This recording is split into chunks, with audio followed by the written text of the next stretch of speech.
جمهوری اسلامی افغانستان کشوری تاریخی و باستانی است در قلب آسیا قرار دارد که مساحت آن 652,860 کیلومتر مربع است.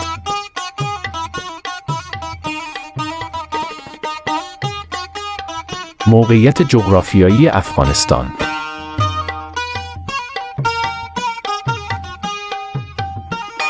افغانستان از غرب با ایران همسایه است، از شمال با کشورهای ترکمنستان، ازبکستان و تاجیکستان، از شمال شرقی حد فاصله کمی با چین مرز مشترک دارد، از جنوب و جنوب شرقی با پاکستان همسایه است.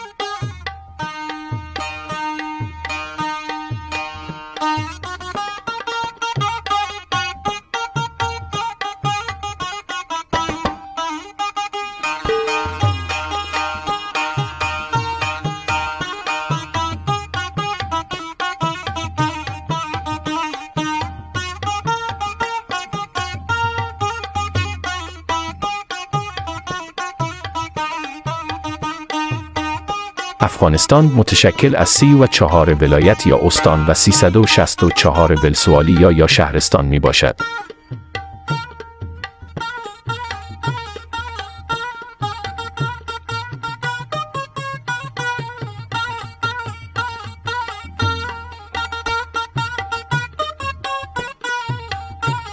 پایتخت آن کابل و تنها شهر میلیونی افغانستان است.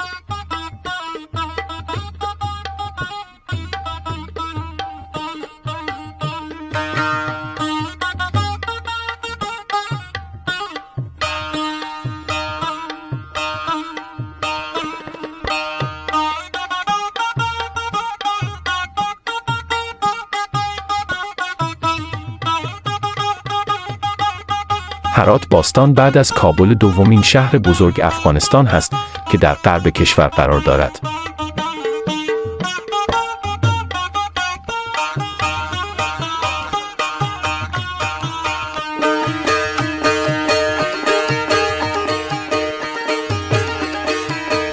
مزار شریف شهر تاریخی در شمال کشور موقعیت دارد و سومین شهر بزرگ افغانستان می باشد.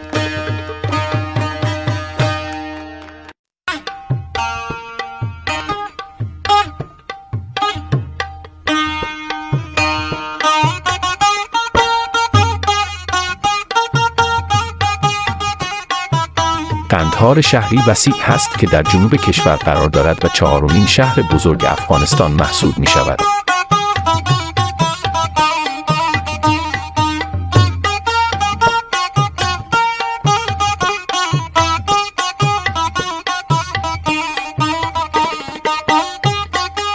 جلال آباد پنجمین شهر بزرگ افغانستان است که در شرق کشور موقعیت دارد.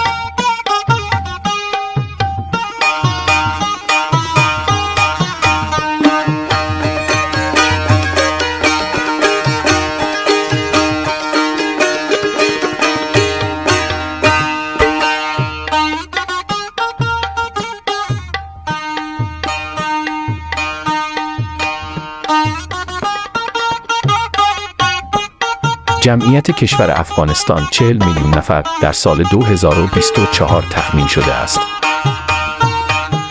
اقوامی که در افغانستان زندگی می کنند پشتون، تاجیک، ازبک، هزاره، ترکمن، بلوچ و باقی اقوامی که زندگی می کنند.